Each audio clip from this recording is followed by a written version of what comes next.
My name is Gil Brown. Currently, I am the manager of Coyote Aviation, a small aircraft hangar facility at Redlands Municipal Airport. That's not the only job I have held. For 35 years, I was a classroom teacher in Redlands, California. I absolutely loved teaching, but as most educators will tell you, the money isn't great. So, like most teachers, I had to take additional jobs to make ends meet. In 1998, I began looking ahead to retirement. I had not yet saved anything toward it, something that had to be addressed. My brilliant wife, Carol, told me, "You're smart. Think of a way to build income doing something you like." I considered the challenge. I thought I liked being at Redlands Airport and I understood its needs relative to the surrounding community, and I really liked my friends George and Eva Saliba. In 1999, the four of us developed a plan to build some aircraft hangars at Redlands Airport. The City of Redlands eagerly accepted the plans, and in 2001 we began construction on our dream project. We worked so hard, doing much of the physical labor ourselves, like plumbing, backhoe work, electrical work, drawing plans, welding, and managing all of the construction, filling in whenever a job needed doing. The project was paid for by the Salibas, us, and 9 other investors who trusted us to complete the job on time. The days were long for me, arriving at the site in the dark before school started, rushing to Mariposa Elementary School, returning late in the afternoon when school was finished, and dragging myself home at sunset for dinner and to grade papers. My students were eager to know all about the project, and I often designed class lessons teaching the skills I was using to my pupils. They included writing proposal letters, architectural drafting, geometry, science, public speaking, and anything else I thought would prepare them for adulthood. I taught an entire unit on boulder gathering. Just kidding about that one. I have 4 sons, and everyone in the family pitched in to help. That's one reason why our facility means so much to me now.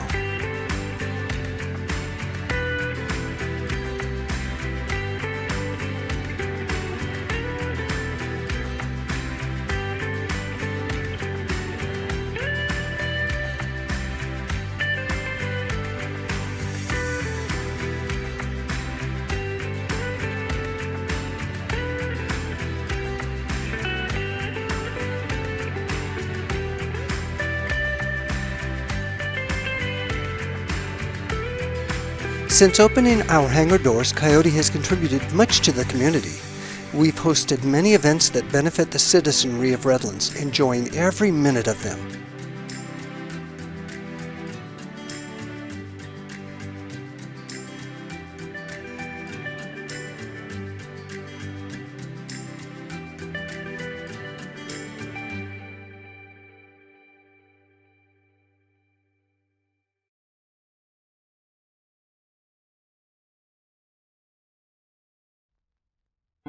In March of 2021, the City of Redlands terminated our land lease and served us 30-day notice to get off their property.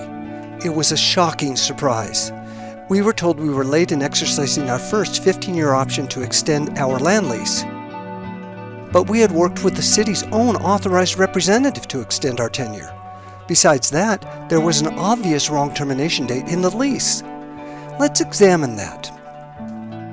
Here are pages 1 and 2 of the original agreement signed on April 4th, 2000. We had negotiated with the city a 20-year first term, and that's what it says here. The city would not allow Coyote to immediately use the property though, so I petitioned the city to begin the lease when we could use it. The city agreed, rescinded the lease, and refunded all payments through to the beginning of a new lease.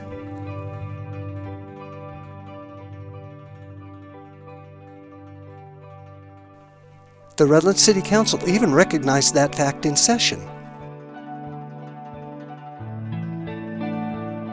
The April 4th lease was used to create the new lease. The author of the lease described all of the changes made to the April 4th lease to create the one signed on September 5th, 2000. He said no other changes were made to the lease. But the wording of the first term length had been changed, wrongly using what would have been the expiration date of the rescinded lease. Compare the upper and lower paragraphs here. The author of the lease says now that the change was a mistake, as do the 3 surviving city council members from 2000.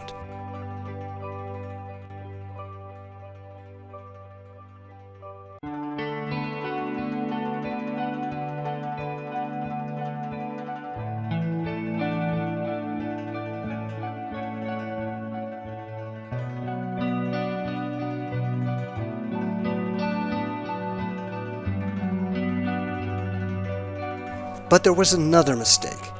The end dates of the 5 and 10-year windows had been altered, making the sentences about them nonsensical. Note that the lease was signed on September 5, 2000, so the end date of each window, April 4th, is absolutely wrong.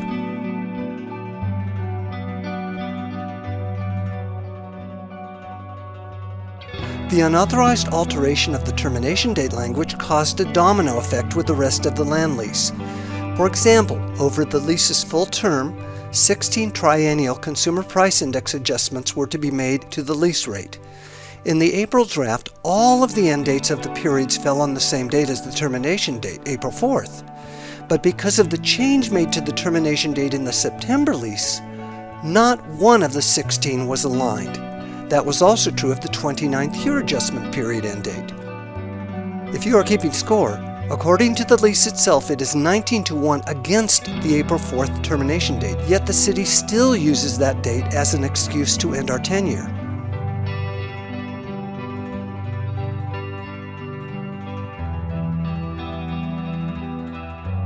And for the topping on the cake, there exists a giant lease discrepancy. Coyote Aviation's parcel size is clearly and unambiguously listed in the land lease as being 36,000 square feet in size.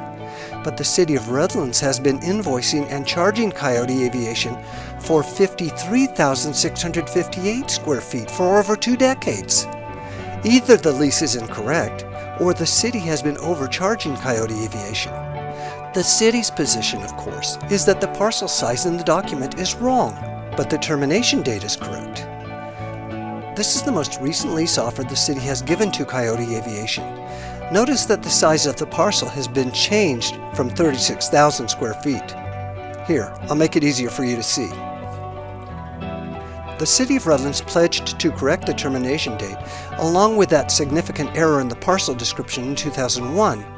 Although the city began billing Coyote Aviation on a corrected parcel description, neither important error was ever corrected. Remember that the lease's author, the Director of Public Works, had written that no other changes from the April 4th version had been made. Because the City Council had been familiar with the original lease, the new lease was approved as a consent calendar item with no discussion. In 2020, the city's authorized representative, the Airport Supervisor, facilitated Coyote Aviation's land lease extension. Coyote followed his instructions to the letter, submitting its written notice based on the negotiated 20-year term. In 2020, however, the city claimed that the wrong date was actually the representation of the 2000 meeting of the minds, and declared that Coyote had missed the deadline to extend its tenure. Although the Airport Supervisor's job description says otherwise, City Council declared he did not have the authority to follow the agreement's true intent. The changes were never revealed. More importantly, Coyote Aviation never received the mutually agreed upon and negotiated first term length of 20 years.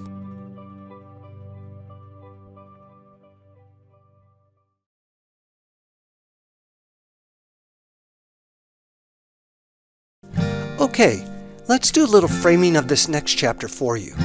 The last Redlands Airport leaseholder to extend a lease was the Redlands Hangar Owners Association in 1999.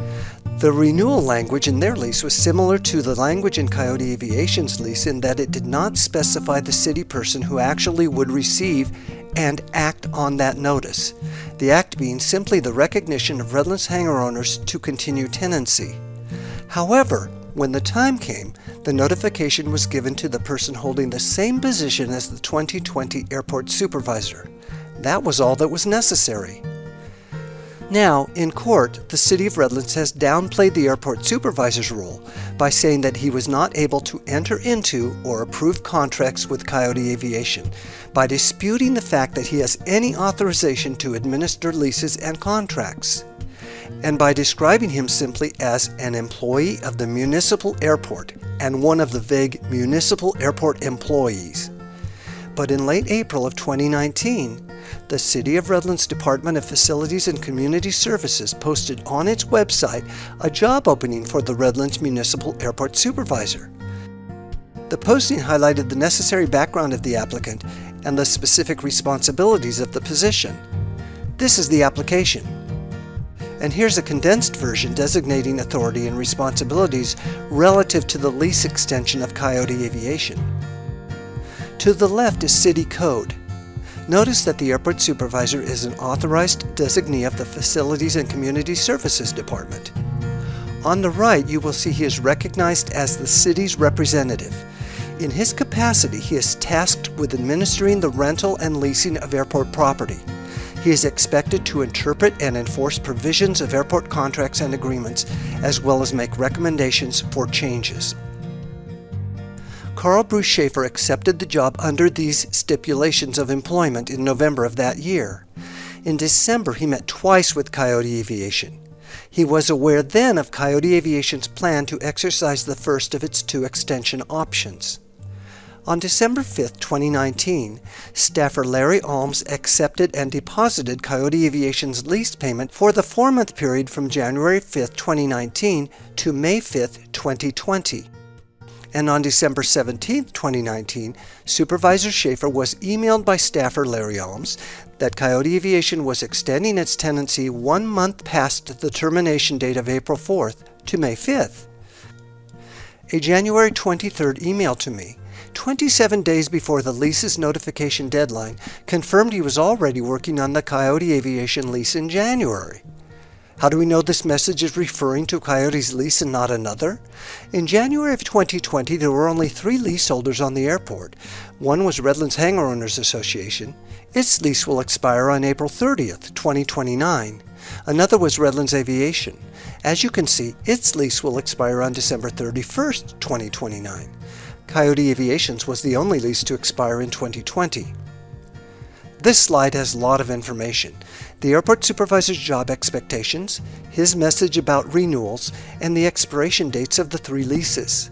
This supports the contention that the Airport Supervisor was working on Coyote Aviation's lease extension before the deadline of February 19, 2020.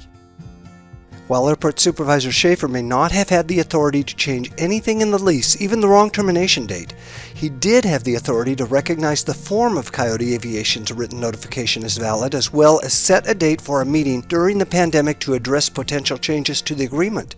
Again, he had the authority to recognize the form of written notification as valid and to set a meeting for whenever he pleased.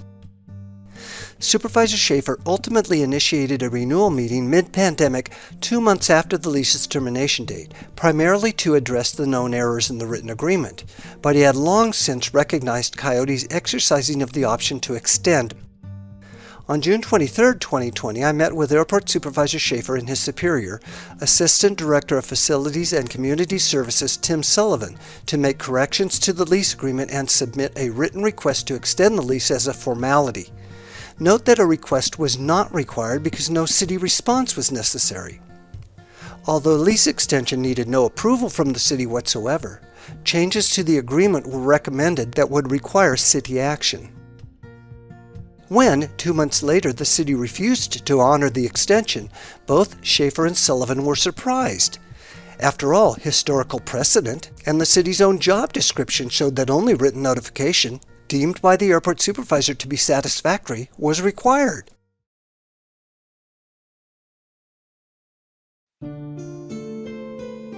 On January 21st, 2021, only weeks before the City Council voted to terminate Coyote Aviation's land lease, Assistant Director of Facilities and Community Services Chris Boatman made a presentation to the Redlands Airport Advisory Board.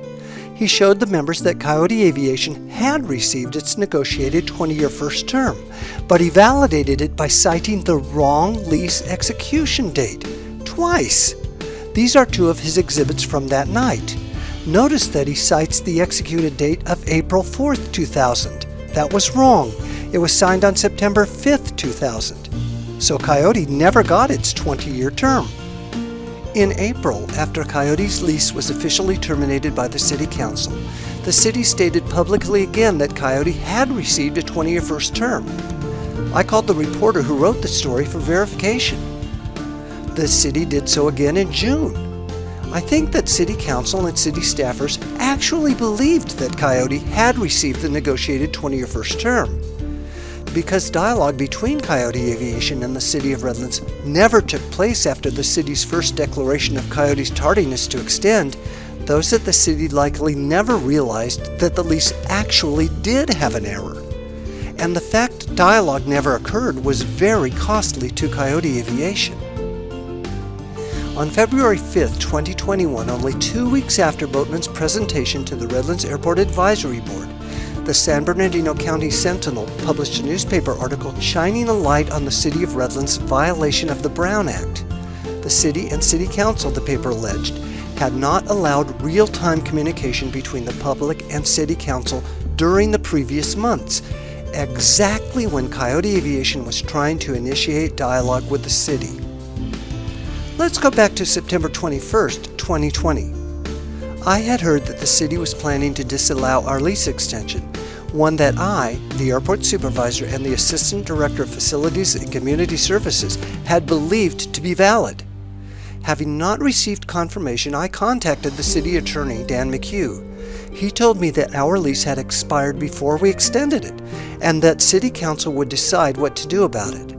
He advised me to work with Chris Boatman, the aforementioned Director of Facilities and Community Services. These documents show that Boatman knew that Coyote was to be discussed in closed session on October 20th. In fact, he scheduled the meeting himself without ever notifying Coyote Aviation.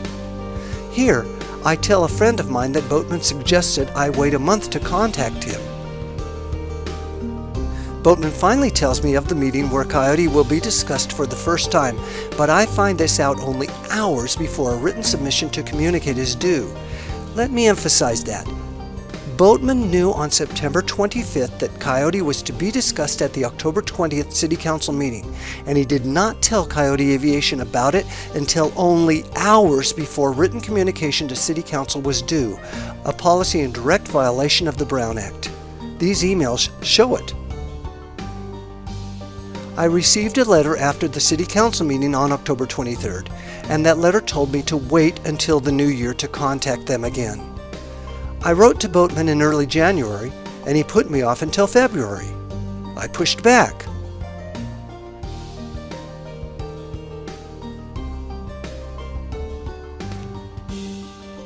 On January 8, 2021, I hand-delivered this message to Councilman Paul Berridge and followed it up with an email hoping to initiate a dialogue. No luck. I also reached back out to the city attorney, sending him an abstract. I communicated with him because working through Boatman had yielded no dialogue at all. By the end of February, still nothing, so I tried again on March 1st. Again on March 8th. Again on March 10th. By March 15th, I was aware that Coyote Aviation would be discussed at the City Council meeting on the following day. The City Council, having never heard from Coyote Aviation, voted unanimously to terminate Coyote Aviation's tenancy.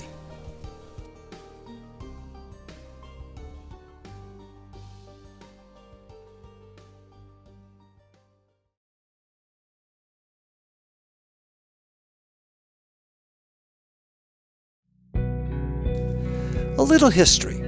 In 2005, a small business, a land lease holder with hangars at Redlands Airport called Aerodynamics, got behind in its consumer price index adjusted lease payments to the city.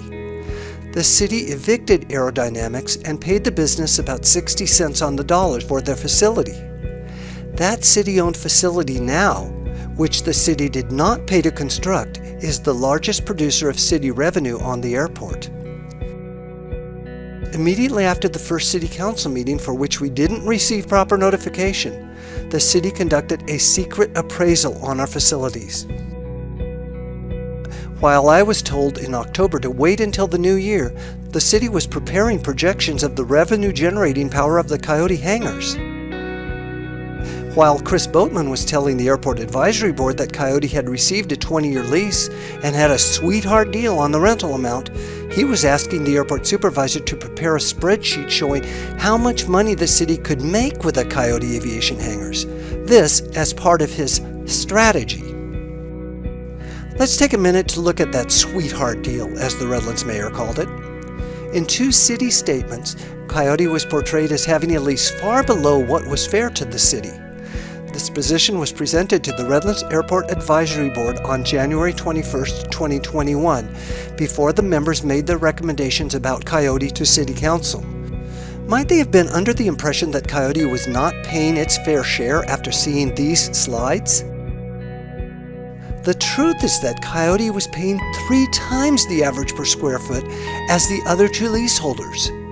Coyote was paying the highest amount per square foot of all of the airports in this survey.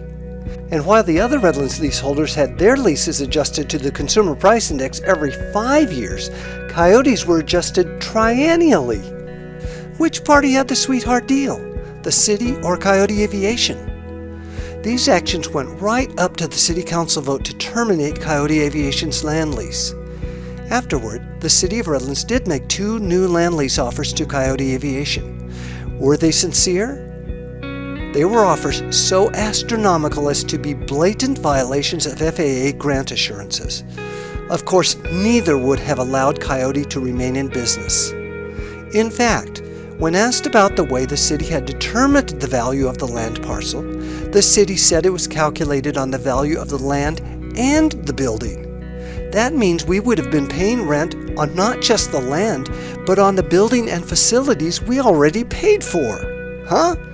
Does this or any of the city's moves verified by these documents seem warranted, legally, ethically, or morally? What do you think?